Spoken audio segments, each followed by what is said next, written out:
Good afternoon, Packers fans. Aaron Negler here with your Packers Daily Chat, coming to you live on the Cheesehead TV social channels. It is Friday, finally.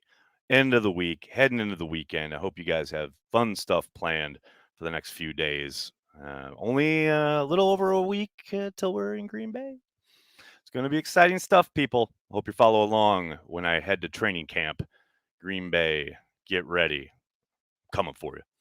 While I'm in Green Bay, I'll definitely be visiting my good friends over at Ticket King. That's right. Ticket King has been based in Wisconsin since 1992, and they're staffed with experienced, friendly, and knowledgeable folks that can help you with anything Packers ticket related.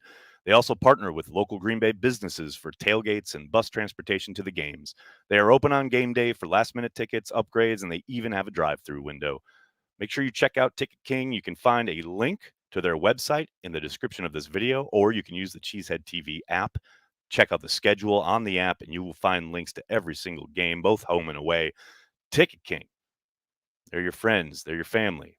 They want to help you get to the game. Check them out.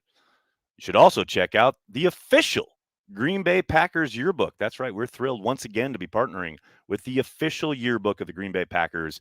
Just head to packersyearbook.com and use promo code CHTV for 10% off your yearbook. Packersyearbook.com, promo code CHTV for 10% off.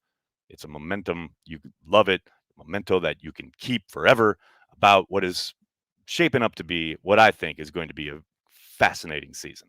Special all-timer? I don't know, but it's going to be fascinating. There's zero doubt about it.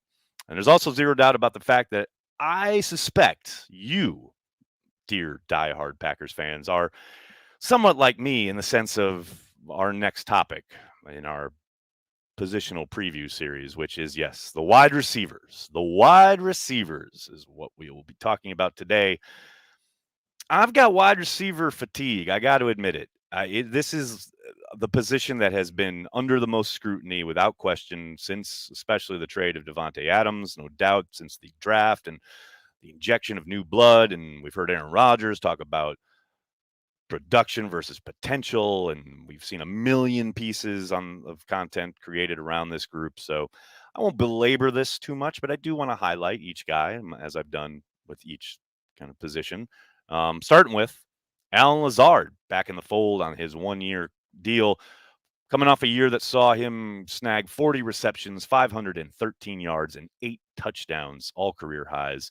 He averages just over 13 yards per catch in his career, which I found a bit surprising.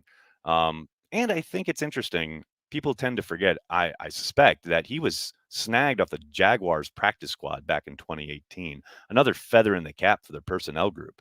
Obviously, it took a little longer for him to make the impact that, say, maybe Rasul Douglas did, another guy that they got off a practice squad. But that's some good scouting right there by your pro personnel group. But Lazard, no doubt, will be a monster part of this offense, both as a receiver and as a blocker in the run game, doing some of that goon work, as Matt likes to call it. Really excited for the potential for a big year from Alan Lazard. Then we have Randall Cobb, another veteran on his second stint in Green Bay, coming off a year where he caught 28 passes for 375 yards and 5 touchdowns. That's his fewest amount of receptions since his rookie year, which is kind of crazy. Obviously, he's back in the fold, but one of the reasons, I think, if you gave some people in personnel some truth serum and asked, why did you move on in the first place, it was his inability to stay on the field. And now he's coming off a year where he wasn't able to stay on the field. Obviously, that core muscle injury sidelined him for a number of weeks. But I'm telling you, he can still be very effective in Matt LaFleur's offense. Look at the games against the Steelers and the Rams. That Rams game in particular is basically a blueprint on how you want to use Randall Cobb in this offense, whether it's angle routes, choice routes, stuff out of the backfield, pre-snap motion. There is a multitude of ways that you can get him the ball, and he can be really effective. And look, you got to think that's going to be one of the kind of forward movements, right, in this offense after post Davante, so to speak. Got to get Randall involved early and often. Newcomer, but a veteran, Sammy Watkins, in the fold on a 1-year deal, which is essentially pretty damn cheap. I know it was touted as a $4 million deal, but I mean, essentially it's $300,000, and then we'll see. what he does incentive-wise, even if I mean, yeah, it's kind of crazy to think about, but I know Rob put this out there that he could be a surprise camp cut if, say, everyone else shines, right? I don't think that's likely, but it's not impossible, especially given the contract situation. He's had over 5,000 yards in his career, 34 touchdowns, but he has missed 19 games due to injury since 2018. And look, props to Sammy though. His locker room availability during the offseason, he hammered that home. How important it was, and how seriously he takes the idea that he has to stay on the field. He has to stay healthy, and he's trying to do everything he can to make that happen. Um, I'm telling you though, I know people are down on him because of the lack of production in Baltimore. I see a guy who still has a lot of the athletic ability, the explosiveness, the stuff that made him the 4th overall pick back in 2014. He's back with his position coach from back in Buffalo in Green Bay. I think it sets up really well for him. And I think this offense, what he's going to be asked to do, a lot of times I suspect you'll see him singled up on the backside of a formation where they, flood one side and keep him soloed up on the backside. I think it's going to be fun to watch. Speaking of fun to watch, you got Christian Watson, the rookie. The Packers jumped up big time in the 2nd round to snag him. Coming off a year that saw him catch the ball 43 times for 801 yards with 7 touchdowns. 2nd round pick for the Packers. First team all MVFC. I just like saying that. It's interesting going and kind of looking at the draft coverage, both leading up to the draft and after the draft, and how many people comp this kid to MVS, which I understand. I get that comparison. But I think Christian has the capability, the potential to be way better than MVS. I think he's got a lot more wiggle to his game, a lot more explosiveness, and I think the potential to do a lot more. And I think MVS improved in that regard, as especially the last 2 summers in camp. He was showing stuff that we had not seen at all in his game the first couple of years in Green Bay.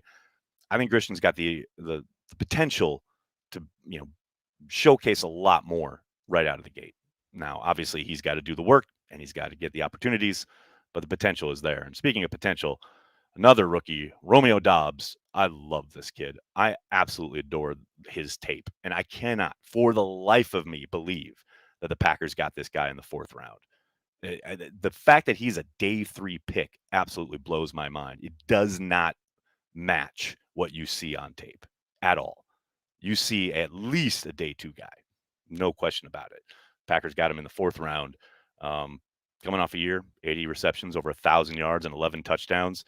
I think he has the chance to be productive right away, and to be involved right away. Now, a lot of that's going to depend on his work in camp, how consistent he is, how he takes to Rodgers at the line of scrimmage, the adjustments and all of that. He's got to do that work. But, man, sky's the limit for this kid, I'm telling you. And then we have JUWANN WINFREE, veteran holdover, coming off a year with 8 receptions and 58 yards. His first NFL action. He was originally a 6th round selection for the Broncos back in 2019. He did have 2 fumbles last year. One was, luckily enough, just went right out of bounds, but it is something that he's literally the only receiver who fumbled the ball last year. Can't have it.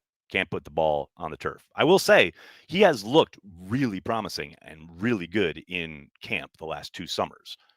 But you got to do it when the lights are on and it's prime time. And he had a bit of a up and down performance, I think, down there in Arizona, that week 8 game.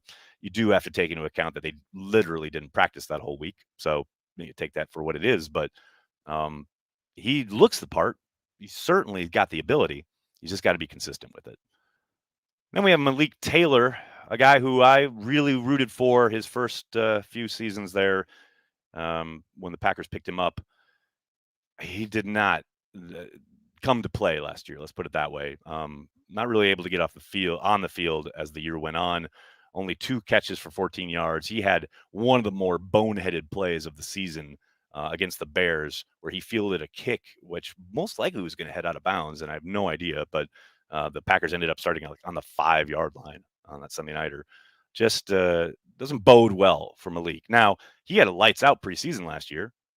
Led the entire NFL in production, but we all know what the preseason means. Absolutely nothing. And then finally, another draft pick. We got SAMORI TOURE, 46 receptions, 898 yards, and 5 touchdowns in his final year of college. there at Nebraska. He tied a Nebraska record with 5 100-yard games. So he's got some production. And that's at Nebraska. It's not exactly wide receiver U. 7th round selection for the Packers. He'll have to make his bones on special teams. No question about it. Now, that doesn't mean that he won't be given opportunities and that he can't make the most of them, but has to make his bones on teams. And then finally, the undrafted free agent out of Wisconsin, the Badger himself. It's Danny Davis, coming off a year that saw him catch the ball 38 times for 478 yards and 2 touchdowns. He has excellent hands. He's a catching machine. Only 1 drop this past year. Who knows? You never know. The Badger maybe makes good. We'll see. Doesn't bode well. You see it right there. He's wearing number 20.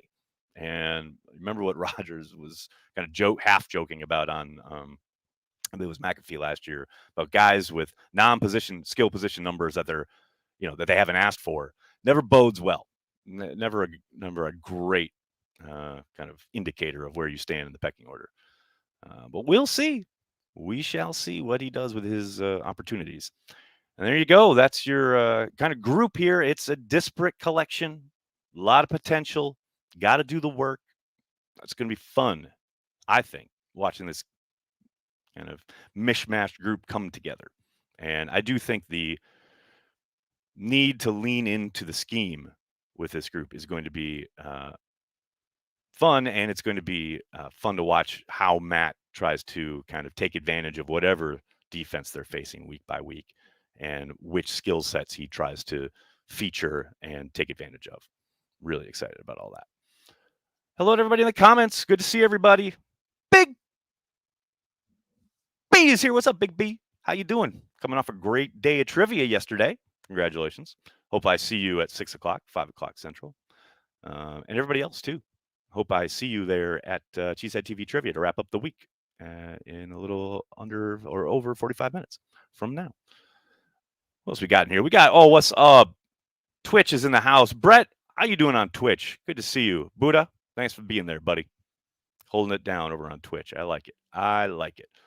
Dave, thanks for the super chat. Appreciate it. Anyone else notice how enormous Mike Neal's arms look in recent picks from the Packers? He's on the bus tour, right? Yeah, no, I haven't really noted, but I haven't looked at many of the pictures. I saw Scott Wells addressing some group today, and he has a big old beard. He looks like a lumberjack. I like it. I like it a lot. Ed, thank you for the super chat, bud. After the playoffs this year, I do not want to hear John Coltrane say it over and over again. Just want to bang that drum. High hopes for the season. That was a very musically adept super chat. Thank you, Ed. Right there with you, by the way. I share all of those sentiments. You got to think about how well they play all play on special teams. Yeah, very much so, Sly. Although, obviously, when it comes to Christian Watson, I think, yes, he needs to contribute, but I don't think that's where he's going to need to make the team. I think his draft position and the fact that what they gave up for him, he'll have a pretty long leash. Now, he's done some return work, and it'd be fun to see him back there and see if they give him a chance back there. I mean, a lot of the Packers stalwarts throughout the years have done that, whether it's Robert Brooks, Antonio Freeman, they've all been returners. So I'm down with that idea. Can't wait. William Saunders, what's up, man? Thanks for checking out the stream. Appreciate it. Clayton, when does Green Bay say psych on the Tay trade and we get him back? Clayton, I got some bad news for you, buddy. Sorry about that. What's my guess on Watson's contributions this year? Eric, this sounds suspiciously like a fantasy football question that I am happy to ask. Big part is what happens in this upcoming stretch here during training camp. I think if he proves that he's up to the task of absorbing the playbook and getting on the same page with Rodgers as far as what's being presented checks wise and reading defenses and things of that nature, I do think he could crack a pretty heavy contribution in the rotation sooner rather than later. Let's say, wouldn't be surprised if he got 500-600 yards, couple touchdowns throughout the season for the season, right? That's probably the high end. I don't expect him to come and light the world on fire. It's going to be a big jump for him. But he's got all the talent in the world. And if he does the work, I like his chances, no doubt. What's up, Soder? Good to see you, buddy. Hmm. Is anyone else here a big Packers fan? I am. Golden retrievers, a pack of beavers, or these wide receivers. I like it. I like it a lot. I wonder, can I add this now? I think I can. Hold on, guys. I got to do something real quick. My computer hates me at the moment, but I think I can do this. If the stream ends abruptly, forgive me, but I think I got it here. Oh, no, I don't. All right. Never mind. Never mind. My bad. My bad. Oh, maybe I have it here. Hold on, guys. Don't hate me because I'm beautiful. Yeah, no. There it is. All right, cool. Sorry about that, guys. Live X intruding on my life. But as I was saying, yeah, they got to do the work. Christian Watson's more like Javon Walker than MVS. I'm down with that. I am down with that comparison. I actually think he reminds me of James Lofton more than anybody else. Long strider. Very, very similar. Any pepperoni on that pizza tonight? Not tonight, Oz. I had it earlier this week, but not tonight. Tonight I'm with the girls, and it's all cheese all the time. When will they bring back Jeff Janis back? Never.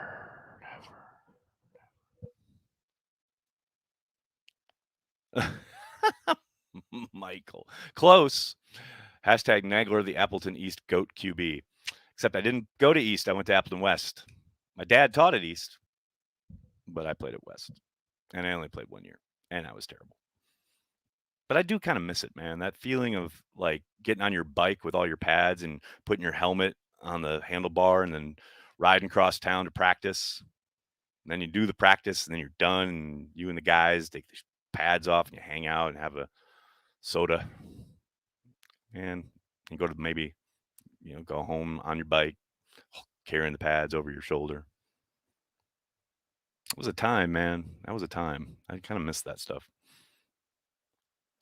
Hey, Nags, what are your thoughts on defenders wearing single digit numbers, yay or nay? I mean, I'm fine for guys expressing themselves if they like it and that's what they want. It's awesome. But I, as a viewer, it absolutely befuddles me. Like, why is a punter out there? Oh, it's a defensive back. Like, I think Tom Brady said something about it, how it kind of messes with him. And it's just for someone, if you've been, in football or watched football for decades, and there have been, hard, not hard and fast, but pretty strict rules about which positions could wear what. And now it's just like the Wild West. Guys can do whatever they want. And again, I'm fine. Yes, please, guys should be able to pick their number. I got no problem with that. But yes, as a viewer, it does take me aback and kind of confuse me for a second. There's no doubt about that. Thankfully, I'm not the one who has to read the defense and think, oh, there's number 9. What does that mean? Is that a safety? Is that a corner? Is that a linebacker? Is it a dropping defensive lineman? Like, I don't know. I don't have to worry about it. Which Green Bay Packers player do you think will stand out during training camp? Romeo Doubs. Tell the girls that Oz says half pepperoni. I like it. Why didn't Tom Grossi get his stats shown? Such an oversight. Truly. Truly.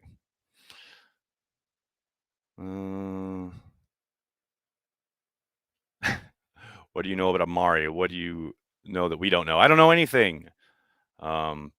Just forgot to upload his thing. Wow, I might have that. God, there's 2 things. 2 things here I got to go get. No, I don't have his card. Where the hell did it go? I made one.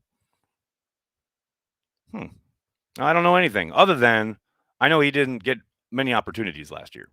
And I know there's been a lot of discourse across the internet this offseason about, oh, he was bad or he was disappointing. And I don't buy any of that. I mean, we're parsing words here. Yeah, I just don't think he got a chance, especially once they traded for Cobb. It was over. Didn't really get any opportunities. What do you have, like 4 catches on the season? I'm excited for his potential. The one issue is the amount of guys that they have that can play in the slot, which is essentially when he was drafted, most likely what they were thinking. Like, we got a guy for the slot. Well, now they got a bunch of guys for the slot. So that doesn't really help in the sense of getting him more opportunities. But I do think he is going to maybe not surprise people, but I do think he's going to bounce back in a big way. And I do think we're gonna see what the Packers saw in him when they drafted him in the third round, when Brian jumped up for him. No question. Does Winfree have a chance at the 53? A long one, Oz. I think a long one. I think he's got to have another really strong camp and probably more than that. Now, it depends on what the other guys do, right? Like, he could have a strong camp and say everyone else disappoints. Well, I still think, there's a good chance that Watson and Doubs are on the 53, but, if he balls out and contributes on teams, he'll probably be in the conversation. But I think the odds are long. Let's put it that way. Watson taking slot snaps from Amari. Brandy, I think they'll use Watson all over they'll use him all over the formation. Everybody, I think there's not a guy in this squad in this group that won't take snaps in the slot. Doesn't mean they're all slot receivers, but I think they're going to mix and match a lot, especially week to week, depending on whoever they're facing. But yeah, it's going to be interesting to see how they kind of juggle that and whether they can utilize like Randall Cobb or Amari Rodgers or whoever on the perimeter a little bit more than maybe they would have otherwise. All right, everybody, I'm going to have to get going. Can't thank you guys enough for hanging out, talking Packers each and every day, Monday through Friday, right here on the Cheesehead TV social channels. Please do me a monster favor. Hit like on the video, subscribe to the channel, and then join me at 6 Eastern, 5 Central for the latest edition of Green Bay Packers trivia right here on Cheesehead TV. Hope to see you there. Otherwise, have a great weekend, and I'll talk to you guys on Monday. Please tell your friends and tell your family. Cheesehead TV. We're devoted to Green Bay Packers fans worldwide. Have a good weekend, everyone.